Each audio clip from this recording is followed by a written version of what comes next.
four main processes: absorption, distribution, metabolism, and excretion. So when it is the movement of the drug through the body, through inside the body, throughout the body, and then outside the body. Okay. So when a drug is taken, first it gets absorbed in the blood. Second, it is metabolized in the blood, and it is also distributed. Metabolism and distribution go hand in hand. Okay.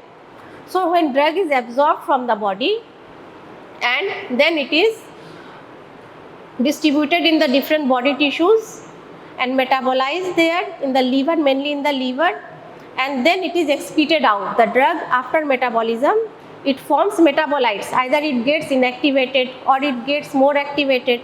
Okay. So after its action is exerted, it is excreted out from the body. Okay. Pharmacokinetics. Okay. That is what is body does to the drug. So it has got 4 parts: absorption, then distribution,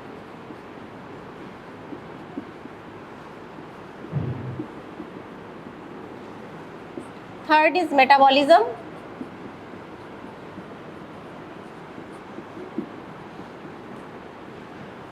and fourth is excretion.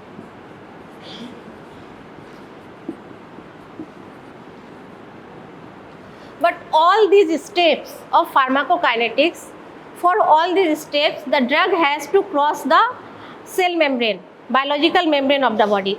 If I am taking a drug, okay, to get absorbed, it has to cross the cell membrane of the intestine, of the blood vessel. Okay. So first of all, you all know the structure of the cell membrane, you know. So I will give you a brief description.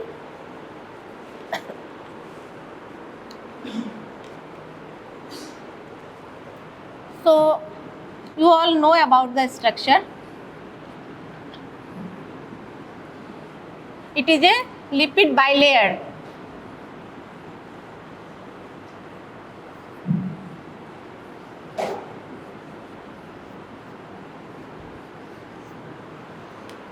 It is a lipid bilayer, and there are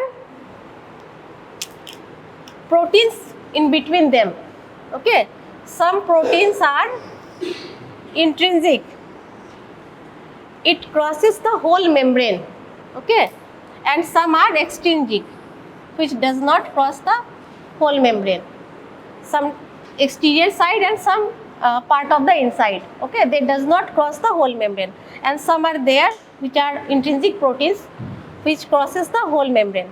And there are some surface structures. These are glycolipids and glycoproteins. Okay. So the outermost layer, is it hydrophilic or hydrophobic? Hydrophilic. So hydrophilic means it is water loving. Okay. And this part is hydrophobic. Okay. So when some drug has to cross the cell membrane or anything, it has to cross this layer. To cross this cell membrane, they have to cross the whole this whole structure. Now the polar drugs means which ionize easily. Polar means which can ionize, and non-polar means which is lipid soluble, which does not ionize. Okay. So these lipid soluble drugs, they form complexes and easily absorb through the lipid bilayer. Okay. And the water soluble drugs, they has to cross through this intrinsic proteins. Those proteins which has whole length, they have pores inside them through which the water soluble substances can cross the cell membrane. Okay. So there are several steps or several types by which a drug can cross the cell membrane. Okay, first is passive diffusion.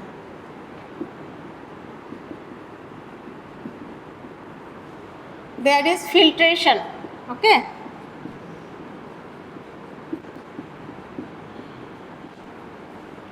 then there is carrier mediated.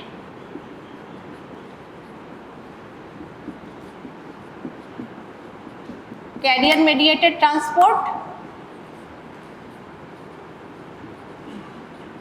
It is again of two types. One is facilitated diffusion.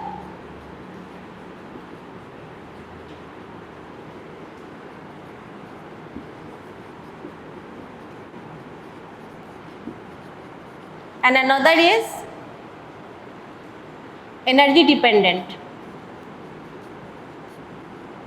Energy dependent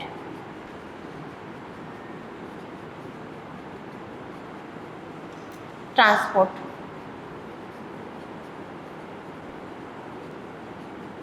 And then endocytosis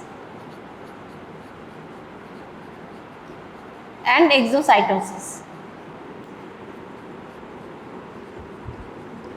So before understanding the steps of don't write, just listen. Okay, listen and understand. Everything is given in your book. No need to write. You can study from your book. What is important? The first step of pharmacokinetics is absorption, isn't it? And all other steps, the drug has to cross the cell membrane or any biological membrane. Okay. So how they process the biological membrane? There are several types. Passive diffusion, filtration, carrier mediated transport is again of two types, and endocytosis and exocytosis. Okay. For passive diffusion, the lipid soluble drugs, okay, they easily make complexes and cross the biological membrane. There is no special need. It depends upon the lipid water coefficient.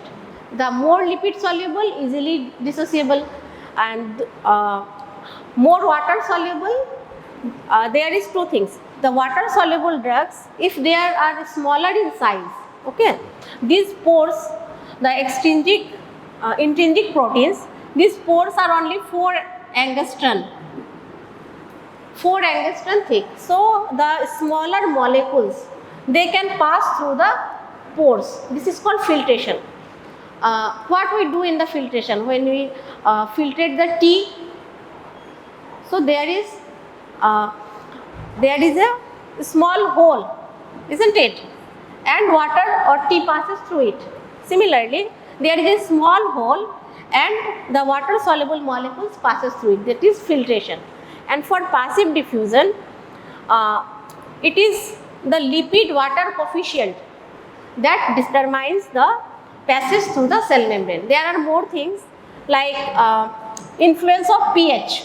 Okay, most drugs are either weak acid or weak base. Most of the drugs are. So strong salts are what? They are easily dissociable. Sodium chloride, sodium ion and chloride ion, they are strongly dissociable, strongly polarized. But the weak salts, weak acidic salts or weak basic salts, they are not easily dissociable. Okay. So what happens? It depends upon the pH.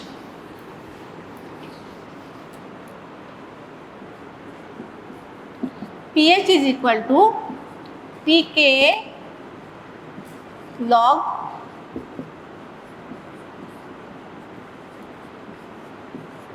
suppose a drug is a weak acidic drug, okay, salt to say weak acid, and when it ionizes, okay, the anion and the whole drug, okay, so concentration of anion and concentration of the whole drug, the log of their ratio and the pK, it is the acid dissociation constant. Okay, these two when added, it gives the pH of the medium. So suppose in a medium where a drug is 50% ionized. Okay, when drug is 50% ionized, this is the drug, there will be hydrogen ion and that weak acidic drug. Okay, so this is a bidirectional process. So when it is 50% ionized, the concentration of anion or cation and the concentration of the whole acid, they will be equal, means 50% of it is ionized. So the concentration of this and this will be equal. So this will be pH equal pKa plus log 1. Why? Because the concentration of both are equal. It is 50% ionized. So log 1 is equal to 0. So pH will be equal to pKa. So pK is the value, is that pH where a weak drug, weak acidic or weak basic drug is 50% ionized. Okay, is it clear? Is it clear to everyone? pKa is the acid dissociation constant, is equal to the pH where the drug is 50% ionized. Okay, so if we increase the pH, for we are taking a weak acidic drug. Okay, so if we increase the pH, let it be log 10. So the value will be 1, log 10 is equal to 1. So pKa plus 1, pH is increased by 1. What happens? The log 10, that means it is 10 by 1. Concentration of ionized part is 10 times than the concentration of the whole drug. That means if we increase the pH of a acidic drug, it is more ionized. Is it? So more ionized means it is less lipid soluble. Less lipid soluble, so they will be not absorbed from the membrane. So what happens? Suppose an acidic drug is taken orally and it reaches the stomach. The pH of the stomach is what? Acidic or alkaline? Acidic. So if the acidic drug is given orally, it reaches the stomach, what happens? The more acidic the medium, it is more soluble, it is more lipid soluble, so they get absorbed. Since we increase the pH, what happens? It gets more ionized, so it will be less lipid soluble. But if pH is acidic, pH is low, what happens? It gets absorbed from the stomach. Okay. Similarly, if a drug is a weak basic salt, what happens? It gets more absorbed from the basic pH. It will get absorbed more from the intestine, okay, but not from the stomach. So it has several applications. Means if like aspirin, okay, aspirin is an acidic drug, so it gets absorbed more from the stomach. So when they get absorbed from the stomach, they enters the gastric cell. In the cell there is pH is 7. Inside the cell pH is 7, so it is more alkaline. Acidic is less, but as compared to the cell, it is a bit more pH. So what happens? Inside the cell, the aspirin gets ionized. So they cannot be readily go through the cell then. So they get trapped inside the cell, isn't it? They are readily absorbed from the intestinal lumen, stomach lumen, and when they enters the cell, they get trapped there because they becomes ionized. Similarly, when acidic drug is excreted in the urine, if the urine is alkaline, what happens?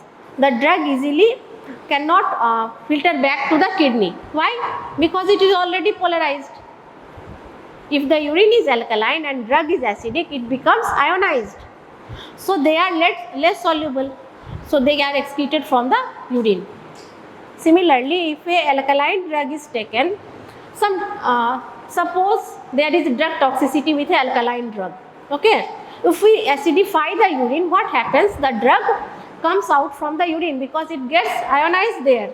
They cannot go back to the cell. So they get out from the body. Okay. So this is how pH affects the passive diffusion. Then passive diffusion also depends upon the concentration gradient. Okay. So suppose this is a cell membrane. Concentration of a drug is more here, and here is less. So in which direction drug will go? From higher to lower. So it also depends on the concentration. Then one more thing, blood flow. Blood flow, in capillaries there is gap between the two cells. Okay. In brain capillaries there is blood-brain barrier. So there is the gap between the two cells is less. But in kidney glomeruli there is gap. You already have read in the physiology. So what happens? The flow of water, the flow of blood, hydrostatic pressure determines the filtration of the drug. Okay.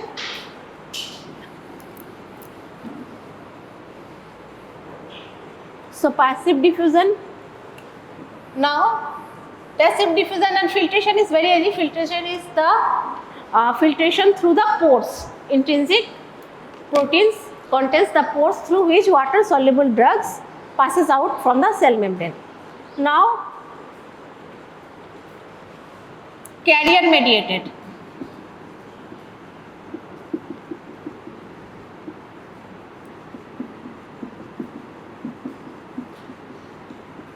Carrier mediated transport, there is a protein. What happens? These proteins binds with the substrate, okay, and then there is a conformational change. They change their shape and they reaches the other side of the membrane and they releases the drug or substrate. Okay. Suppose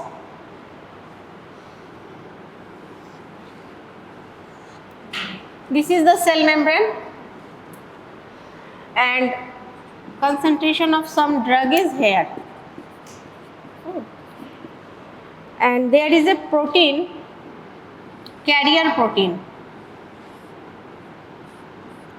This carrier protein catches the drug, binds with the drug, and there is a conformational change. This is the other side of the cell membrane, that and there is change in the shape of the carrier protein and they releases the drug here.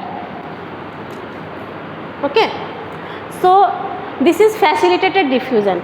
Carrier mediated transport is again two types. One, there is energy dependent and another is facilitated. So this is facilitated diffusion. What happens? It happens according to the concentration gradient. Means these carrier proteins takes the substrate from the higher concentration site and delivers it to the lower concentration site. Okay.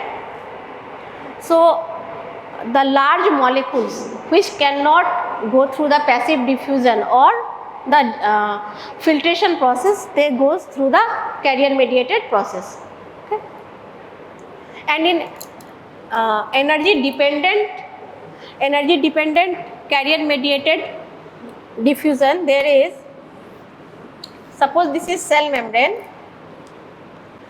the concentration of drug is lower here and concentration is higher here. So normally it is not possible to cross this because there is concentration gradient. The concentration of the drug is lower this side and higher this side. So what happens? There is another carrier protein. This type of carrier protein is called SLC. Okay. And this type is ATP. ATP binding cassette, ABC, ATP binding cassette, okay. And this is solute transporter, solute carrier. So they bind the drug here, and again it is a similar process, they release it here, okay. But since it acts against the concentration gradient, so it needs energy. So the cells of this ABC, ATP cassette binding protein, they have the ATPase activity. So they breaks the ATP, gets energy, and does this work on the basis of against the concentration gradient. Okay. So again they are of two types. There may be symport and antiport. Okay. For symport, suppose there are two types of substrates.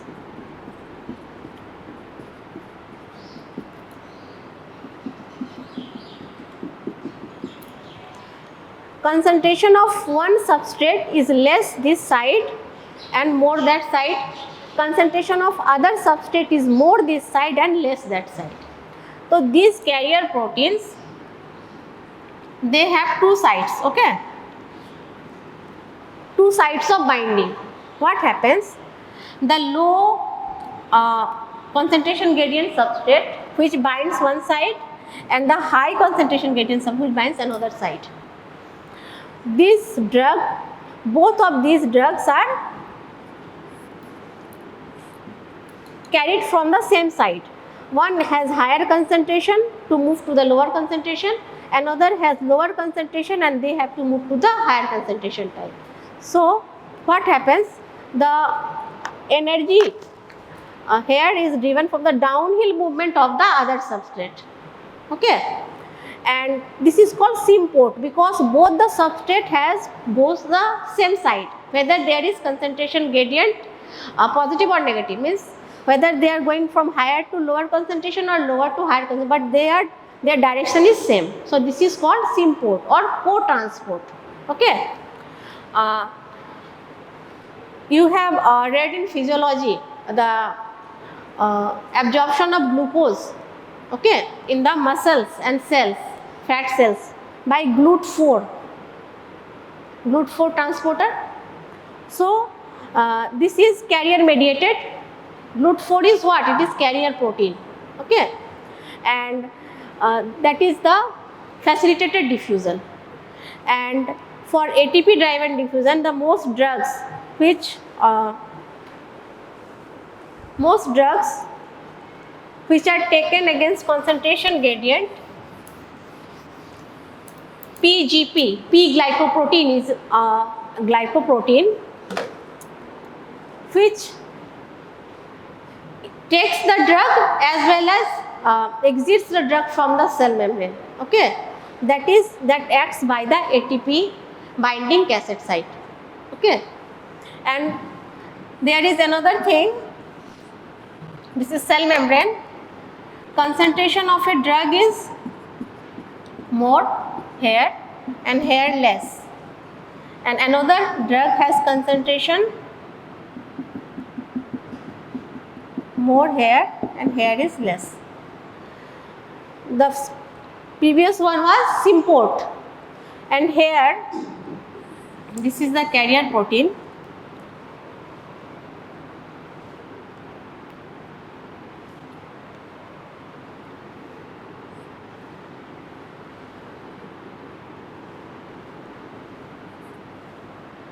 So one drug that has to be taken on the other side, okay.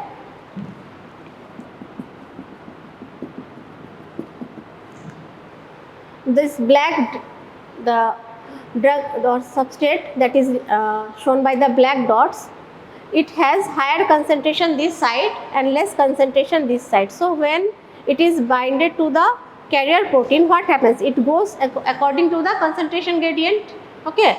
But this drug, the red one, it has less concentration this side and this has to come higher concentration side. So what happens? The direction of the movement is different, is opposite. So this is called antiport. Previous was symport when the movement is on the same direction, but this one is antiport because the direction is different. One drug has lower concentration, they has to go to the higher concentration side. Another has the higher concentration, that has to go to the lower concentration side. So one drug is moving according to the concentration gradient, another is against the concentration gradient, but their movement of direction is different. So it is antiport. Okay. Now the next one is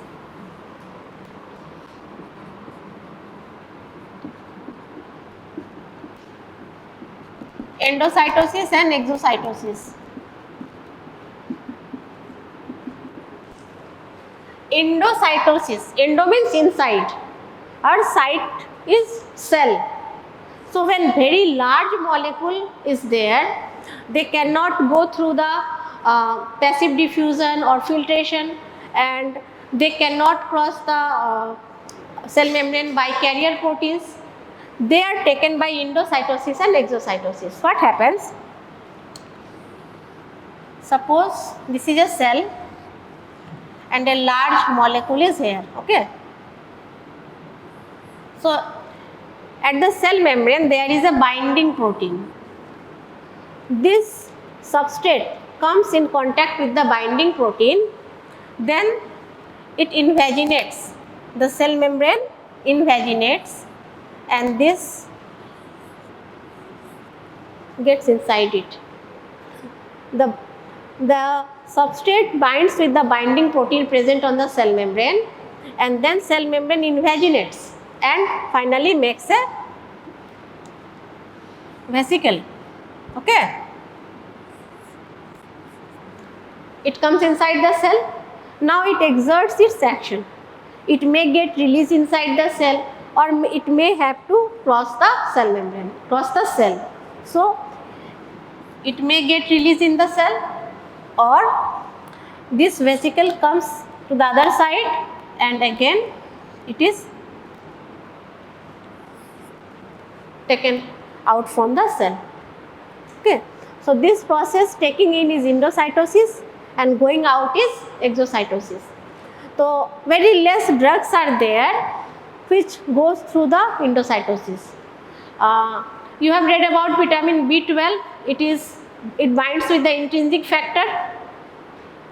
So intrinsic factor is the binding protein, and vitamin B12 when taken orally, it binds with the intrinsic factor and gets inside the cell by the process of endocytosis. And the hormones, insulin, thyroid and other hormones, they get released from the cell by exocytosis, okay. So when hormonal substitute is given, they enters or releases by the endocytosis or exocytosis. So most of the drugs are taken in or out by the carrier mediated proteins, okay. It may be ATP dependent, it may not be ATP dependent, and the best example is P glycoprotein. P glycoprotein is responsible for most of the pharmacokinetic steps of a drug. So before we study the different steps of pharmacokinetics, what is the importance of pharmacokinetics? Why should we study about the action of body on the drug?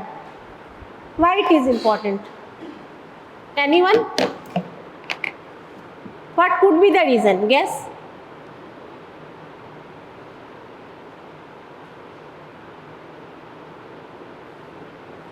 Why we should know the pharmacokinetic properties of a drug? Why should we know absorption? Why should we know distribution? Okay. So pharmacokinetic properties, it determines the many things how drug is taken, okay. So why I should take a drug by oral route, or why I should take it by the intravenous route or parenteral route? Why? So it is the pharmacokinetic property. Have you ever seen anyone taking insulin by oral route? Insulin is taken always subcutaneously by parenteral route. Why? Insulin is a protein. Okay, it is made up of 51 amino acids. If we take it internally by oral route, what happens? It gets destroyed inside the body by peptidase, because it is a peptide, it is a protein. So if we don't know the pharmacokinetic properties of a drug, how can we determine what should be the route of administration? What should be the dose?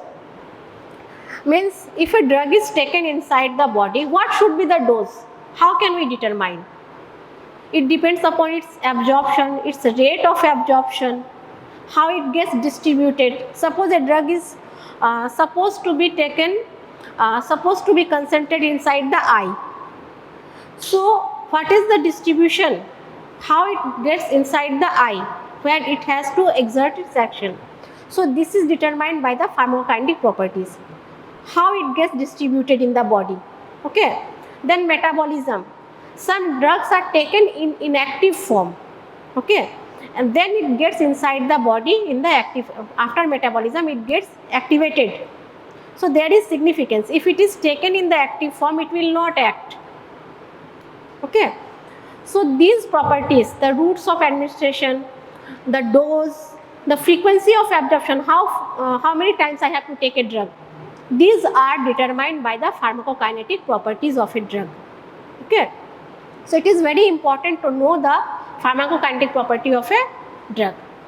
Now the absorption, the first step of the pharmacokinetic properties.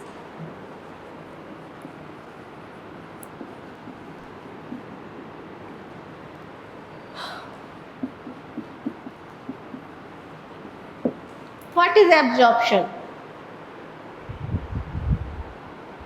Absorption means if a drug is taken inside the body, what amount of it reaches the circulation. First the drug has to reach the circulation. Okay. So what is it is the process of reaching the drug inside the circulation. Okay. So how it is determined? Why it is important, absorption? So the amount of drug which reaches the body and the rate of absorption, both is important. Why? Why both are important? So if a drug is given IV, intravenous route, what happens? It reaches the blood circulation. If a drug is given IV intravenously, it directly reaches the blood circulation. So 100% of the drug reaches the blood circulation. But if it is taken orally, will it reach to the blood circulation whole? No. There are several processes. It may get digested inside the gut, or what can happen? It may not be absorbed wholly. The whole drug may not crosses the cell membrane, lumen of the gut. Okay. Then how readily it gets absorbed? If an IV drug is given, it immediately reaches the circulation. But for oral drug or any other route drug, will it reach the circulation at a time? No, it will slowly reach the circulation. So absorption depends upon several things. Okay. What are they? First is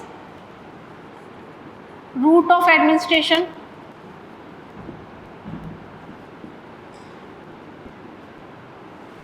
By which route we are giving the drug. Then surface area of the absorption site. Okay. The more absorption site area, more drug will be absorbed. And if there is less surface area, less drug will be absorbed. Then vascularity.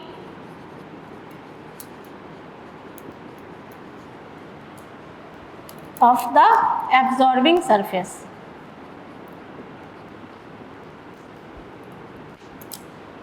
Vascularity absorbing surface means if a drug is taken and it is, suppose it is given orally or any other route other than IV, what happens when it reaches the cell membrane? It has to cross the cell membrane.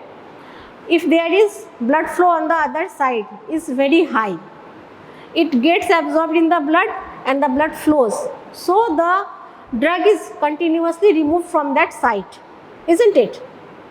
So what happens when drug is removed readily from that site? There is always a concentration gradient. The drug from where it is reaching, it has higher concentration, and drug where it has to reach, there is always less concentration, because blood is flowing and blood is taking the drug from the site and it is moving. So the more the vascularity, more absorption will be there. Okay, more absorption, the rate of absorption will also be high. So vascularity of the, then the form of the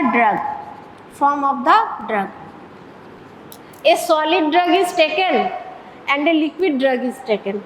Okay, you gave a tablet or you gave a syrup, which will be absorbed faster? Easy question. Which will be absorbed faster? Obviously, which is aqueous solution. The solid drug has to dissolve. Okay, it has to dissolve. The rate of dissolution affects the rate of absorption. Okay, so it is the form of the drug, it also affects the absorption. Then other principles that I have already told you, effect of pH. pH is there. Then capillary blood flow, that is vascularity. Then their size of the drug. All this affects the absorption.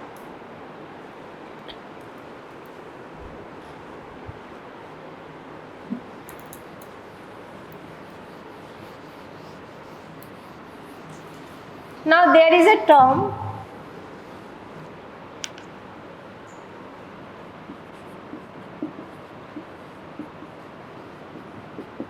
bioavailability.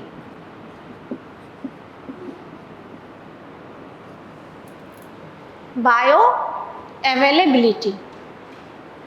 What is bioavailability? It is the amount of unchanged drug which reaches the circulation. Okay, it is the amount of unchanged drug. Don't write, no need to write. Everything is given in the book. Okay, KDT is more than enough. KD Tripathi, this book is more than enough for you. You go through the book thoroughly, just understand. If you have any confusion, you can ask me. Okay, no need to write. You go to your hostel and you read there. Everything is given. So bioavailability is the amount of unchanged drug which reaches the circulation. So after absorption, there will be bioavailability. So which route of administration will have 100% bioavailability? Intravenous, because it directly reaches the blood circulation in the unchanged form. So IV route has the 100% bioavailability. Then there are other routes. It is the amount of unchanged drug which reaches the circulation. Then IV route, 100% bioavailability. What about IM route?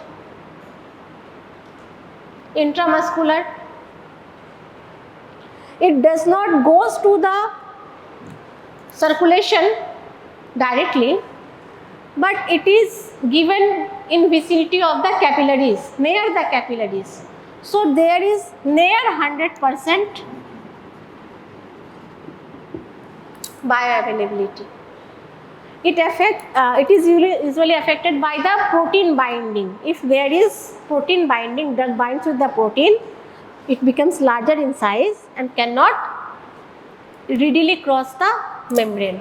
But IM route has near 100% bioavailability. Then other parenteral routes, subcutaneous route, it also get 100% bioavailability maybe, but the rate of absorption is slow. Okay, both of these have near 100% bioavailability, but rate of absorption in IM route is faster than the subcutaneous route. Okay, then comes the oral route. Other sites are also there, topical sites, skin, mucous membrane. If a drug is given directly in the eye drops are given. Then some cream or ointment, really, these are topical. What about oral?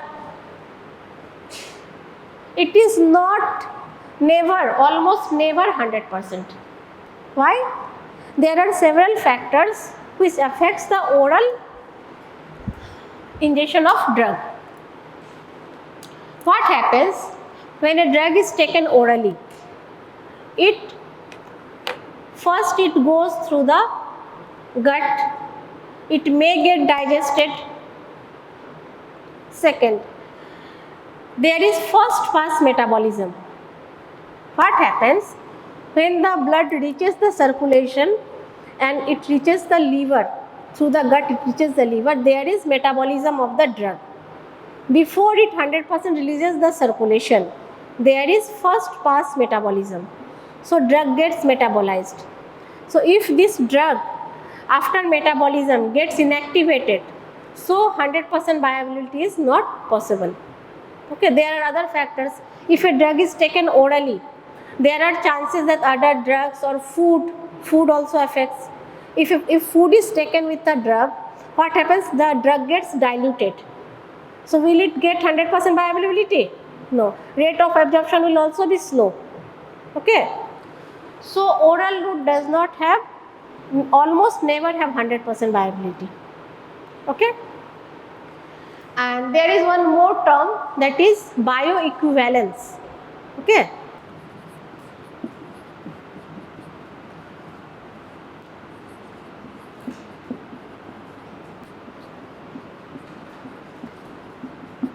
Bioequivalence. Equivalence means two drugs or two substrates are comparing. Equality.